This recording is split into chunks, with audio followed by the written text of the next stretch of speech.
Magandang araw mga kaibigan. Pag-usapan natin ngayon ang tila baga biglaang paghahanda ng Senado para sa impeachment trial ni BP Inday Sara. Ang pahayag ng Senate President is sa July na eh. Ngayon may lumabas na mga dokumentos na ang mga opisina sa Senado ay dapat maghanda na ng impeachment trial.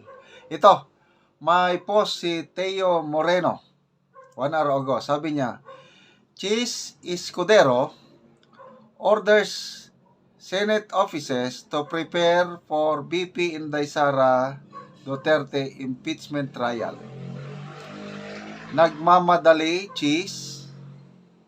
Kay Teo Moreno ito nagmamadali, Chis, question mark, or na-pressure kay BFF mong First Lady, question mark, or gusto mo rin maging Vice President, question mark.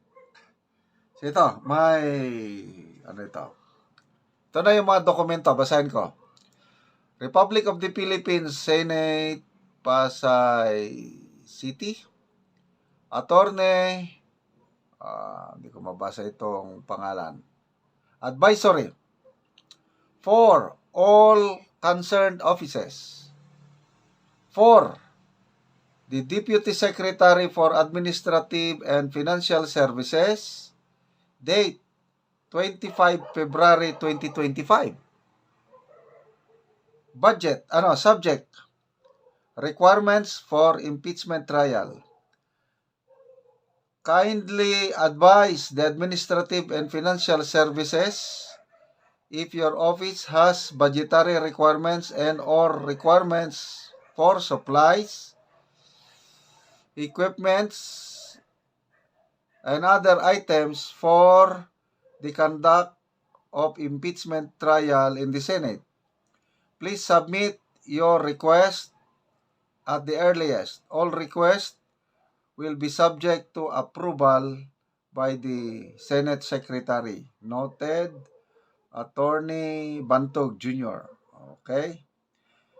So, may isa pang dokumento, Philippine Senate, Special Orders 2025-015, subject, organization of the administrative support to the Senate sitting as an impeachment court. Whereas, so may mga whereas.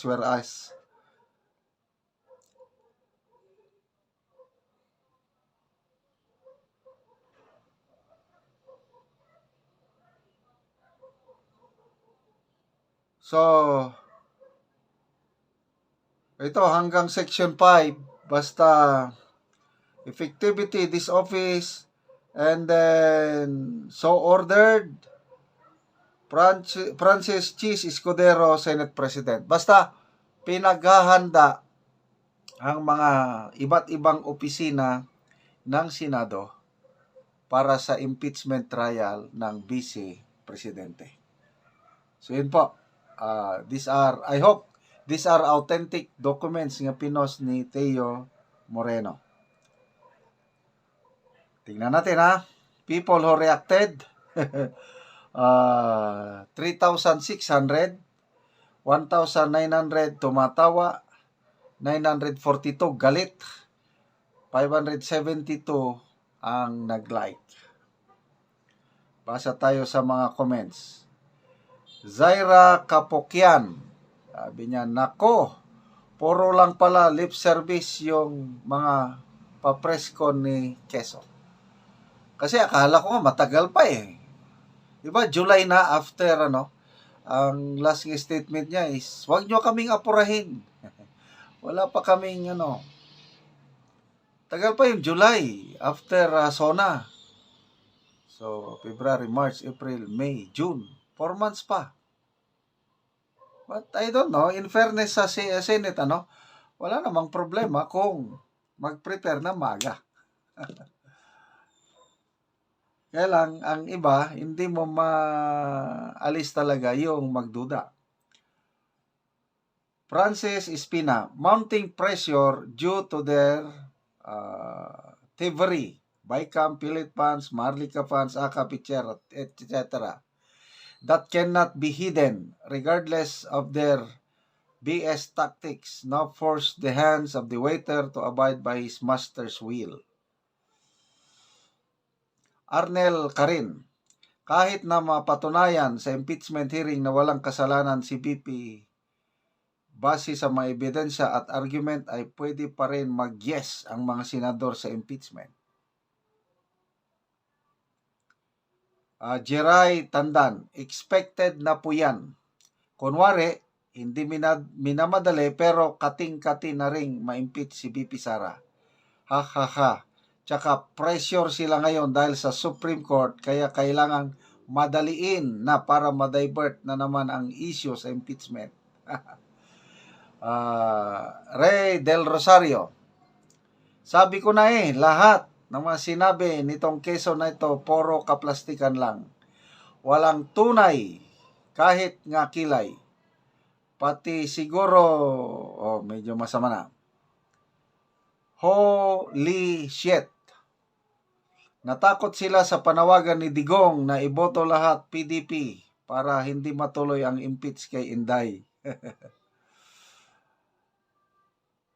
Ani Miranda, daming kuda, doon din pala ending. Yun nga, yung aapurahin din pala ang paghahanda. Olive FA, kapal mukha. Angel Flores, kaplastik ba aning chiswis. Atoy Istoke, kaya wag pagkatiwalaan ang kilay na yan kasi so yun po, in fairness sa Senado, kung ako ang inyong kwan, wala naman sigurong masama kung maghanda. Basta ang akin, hintayin natin ang desisyon ng Korte Suprema kasi nandun ang petisyon at inaksyon na naman ng Korte Suprema. Pinapasagot na ang Senado at Kamara at ang Solicitor General. So,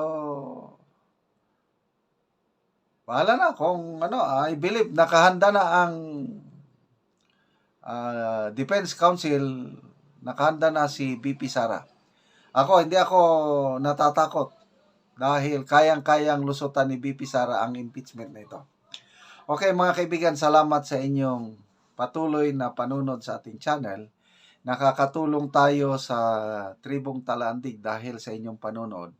Namimigay tayo ng yero at pako sa tribo para makapagpatayo sila ng bagong bahay nila kasi sira-sira na ang kanilang bahay. Panoorin nyo ang video na ito. Og muna ni ang balay ni kuya nga kogon og ako siyang duolon. Ayo kuya. Ayo. Oo. Sige. Dayon ko sa imong balay kuya. Muna ni kuya imong balay. Nga kogon. Oo, mo kadtong sagbot nga kogon muna ni imong balay. So kuha na gyud gipalid na sa hangin. Tungod sa kadagan sa hangin, gipalid na imong atop. Oh, so kana gasugdan na pud og kuan hangin ang imong atop nga naa dapit diri. So, wala na gid mo kuya kakasilungan ani. Oo. Iko na og trapal apan ang trapal di man gyapon magsilbi kay naara man diya nabutang. Apan naa man ang bangag yod. Luoy yod kaayo mo kuya aning yung payag nga kugon ng intawon. Karon niya nga nakita naman gid ang imong balay nga ingon ani gyud luoy na gid mo kaayo. Magready na ka og kahoy nimo daan na ka magkuha, manguha na ka og kahoy og magpatukod na ka og imong balay. Aron kay naanay kuan sa among balay, naanay sint, blinsint, lansang nga itabang lagi sa sama sa inyo nga nagkalisod. Oo, og unsa imong ikaistorya bahin sa tagaan na ka og lansang, pako, sin. Unsa imong ikaistorya? Salamat sa Ginoo og mga tan-aw sa video. Oo, nga matagaan gyud ka kuya. Oo. Kay ang inyong balay makita man gyud nga luoy na gyud kaayo. Para gibungkag na sa hangin. O gibungkag na sa hangin. Sagbot lang pud ni. Oo, luoy gyud mo kaayo ya. Pila ka buok imong anak? Tulo.